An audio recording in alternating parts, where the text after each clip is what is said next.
Athenian democracy was resisted by both internal and external opponents. Internally, disgruntled nobles incessantly schemed to wrest power into their own hands and away from the populace.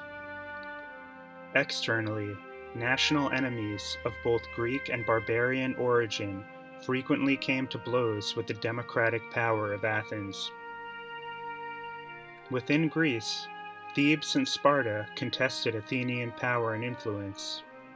Beyond Greece, the Persian Empire remained a potent force. The Macedonian Empire, too, would one day menace the Athenian polis.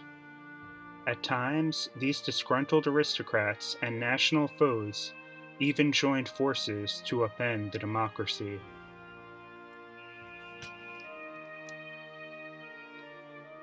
The first cracks in Athenian democratic rule would show during the Peloponnesian War, the conflict that saw Athens and Sparta with Thebes and each side's respective allies battle for domination over Greece. In 413 BCE, the Athenian invasion of Sicily ended in catastrophe. This caused great consternation within Athens, especially among its most affluent citizens, many of whom believed that the war could not be brought to a favorable conclusion by the Athenian government as it was, and advocated for stronger, more direct leadership by those considered the most fit to rule.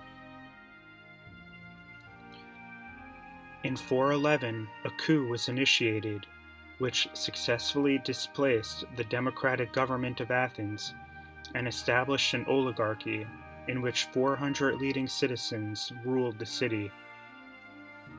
This oligarchy of 400 immediately suffered from internal squabbling and hostility from the broader Athenian citizenry. Among the 400 themselves, one faction favored expanding the oligarchy to include 5,000 citizens, while another faction opposed this. Some oligarchs also favored making peace with Sparta. The oligarchic experiment did not last long, as this government was never able to exert control over the entire military, particularly the powerful Athenian navy, which rejected the coup. In less than a year, the oligarchy collapsed and democratic rule was restored.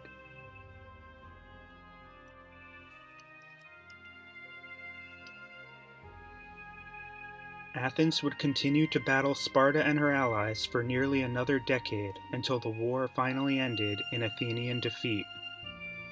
Sparta then installed a new government of 30 pro-Spartan oligarchs to rule the city.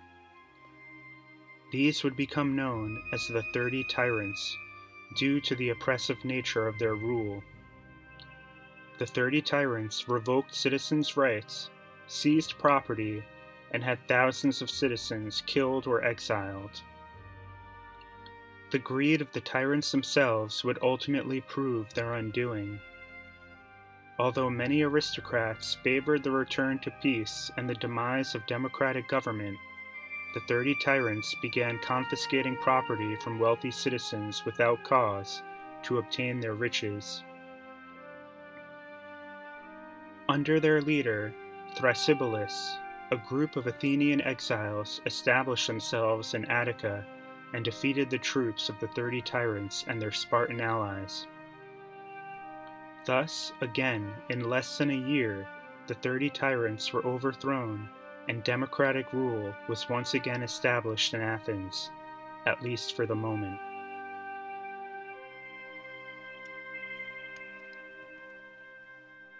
Despite the restoration of Athenian democracy and much of her former power, Athens remained locked in a series of conflicts that drained her resources.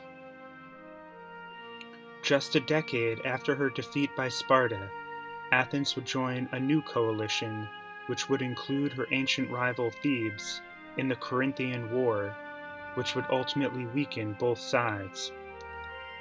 Although Sparta was able to maintain its preeminent position in Greece with the help of Persia, this was shattered some years later with the rise of Thebes and its short-lived hegemonic power over the rest of Greece. After all of these conflicts, all of the foremost powers in Greece were in decline.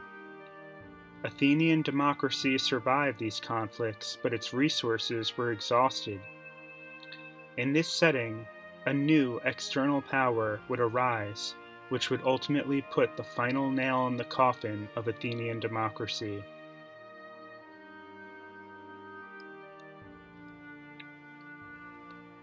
In the 4th century BCE, Macedonia, under King Philip II, became a major power. It exerted ever-increasing influence in Greece and routinely interfered in Greek affairs. Philip overwhelmed northern Greece, while the traditional powers, including Athens, failed to effectively react. During this time, the famous orator Demosthenes actively railed against the growing Macedonian power and spurned his fellow citizens to resist. At last, Athens formulated an alliance with several other Greek states, including her longtime rival, Thebes. The forces of this alliance were crushed, however, at the Battle of Chaeronea. After this victory, Philip created the Corinthian League, of which Athens was forced into joining. This essentially reduced Athens into a vassal of Macedon. Upon the death of Philip 2 years later, Athens, with Persian backing, would revolt against Macedonia, but this resistance was quickly crushed. In the wake of this failure, many pro-democracy supporters in Athens were exiled, including Demosthenes.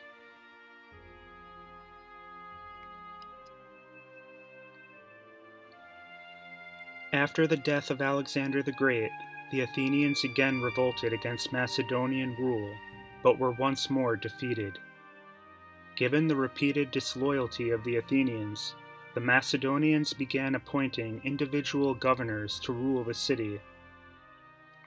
Matters within the Macedonian Empire itself, though, were very turbulent, as the empire descended into civil war upon the death of Alexander. Eventually, the Antigonid dynasty established themselves in Greece.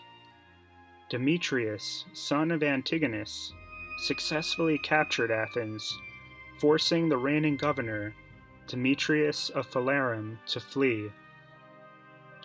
Demetrius allowed democracy to return to Athens, but maintained his authority to force or overrule any decisions made by the assembly. From this point forward, Athens maintained varying degrees of autonomy and democratic self-rule, but always tempered by foreign domination. Full democratic rule would never be restored.